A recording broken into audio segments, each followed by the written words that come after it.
Mr. Peñalosa, what's the difference between Bogota and Toronto that allowed such a massive change over such a short period of time?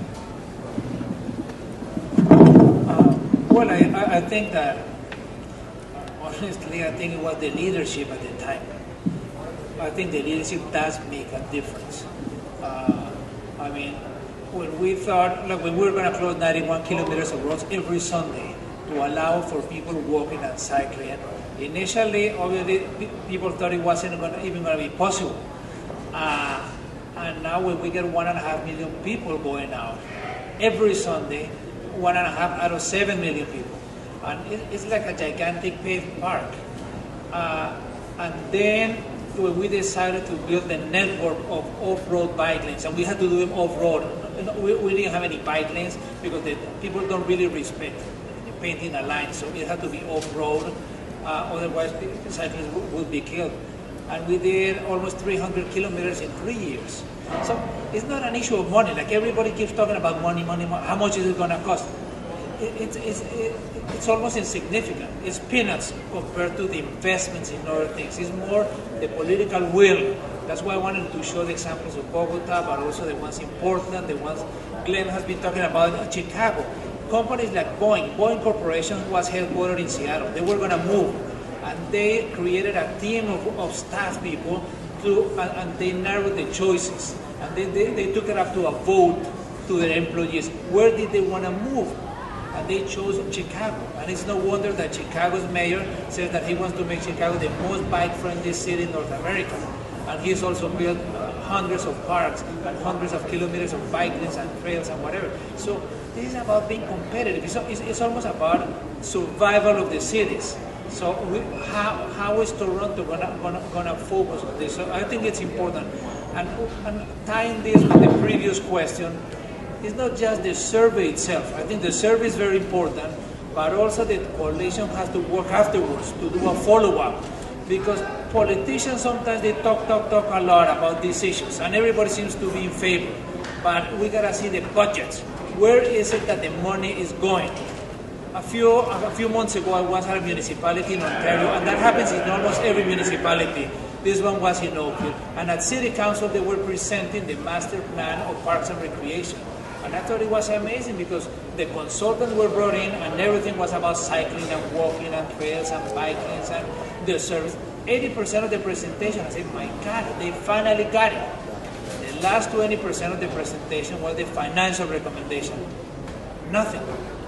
All of a sudden we saw that the number one investment that was being recommended was arenas. 55 million, which is like $1,000 per household on arenas. And a lot of other things, trails and bike lanes, 3 million over the next 20 years. I said, my God, what happened? So I raised my hand and I said, Madam Mayor, it seems like the consultants by mistake, when they were putting together the report, they cut and paste and they pasted the wrong recommendation, the wrong financial recommendation into the study. They asked the residents on a household survey. They went out and did a household survey, which they asked the users, the non-users, the rich, the poor, the young, the old, everybody. They gave them 25 things where the residents wanted to invest more. Number 1, trails. Number 2, bike lanes. Amazing. As far as activities, number 1, walking. Cycling was number 3. Arenas was number 17. So the residents had told the politicians that they had 16 priorities ahead of arenas, but nevertheless they were recommending arenas as number 1. Why? Because they are the organized activities. So the organized activities are making phone calls to the councilors, they are writing emails, and they're getting, so the squeaky wheels are getting the oil. So I think that's why it's so important that the Toronto Coalition for Active Transportation makes it visible, makes active transportation, raises the visibility and the awareness at the election time and later on to do the follow-up. Because the same way that these small organized groups are making their voices heard and the councillors are paying attention to that, even they know that it's wrong because those are small minority groups, nevertheless, because they're organized, they're getting it done. So maybe it's time that the people that like walking and cycling and active transportation also get organized and let their voices heard and makes the decision. It's not so much about an issue of money. It's an issue of leadership and getting things done. I was going to ask a similar question about leadership, and I think Mr. Peñalosa has addressed that from his standpoint, but maybe I'll ask Mr. Murray. Again, something we have broad agreement at the city level over a lot of the goals through the bike plan, the pedestrian charter, and the city plan. It seems that what we're missing again is leadership. We've had effective bureaucrats like Paul Bedford recently. We've also had city councillors that have pushed some of these things as well. We seem to be missing that right now. Is that the crucial ingredient that we're missing?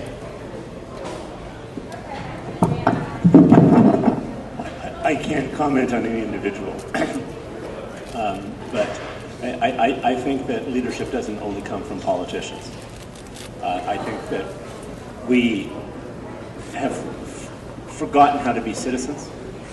We've been painted as consumers and taxpayers and everything else under the sun, but which really deals with what we buy and how we pay for things. And our contracts with each other, our contracts with our government are much more complicated than that. We are responsible for the quality of city we live in. The challenge here about why at elections is this so important is because one of the few consumer choices we don't get to make, realistically, is the transportation choices we make. It's not like when you go to the local store, you can choose a different type of soup, or you can choose what kind of lettuce you want to buy, or if you want to buy lettuce at all. The government, and particularly municipal governments, direct money. So they decide whether 80 or 90% of the budget goes into highways and roads, and very little goes into transit, and even less goes into active transportation. So if you make it very efficient to get across town in an automobile, and very inefficient and very dangerous to get across town in a bicycle, people aren't stupid. They'll deal with the safest and most realistic choice they can make in the environment they have. So you've got to be a citizen in the sense of having a bit of courage and making the choice to participate in active transportation as a healthier, environmentally, economically better choice.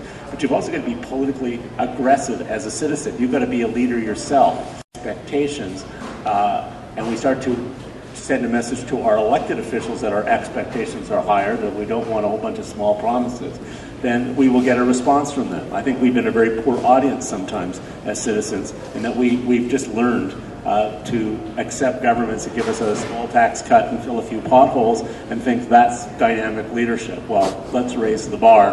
And I think what's so important is this is a very broad coalition that is about leadership and is about challenging traditional leadership to rise to the call.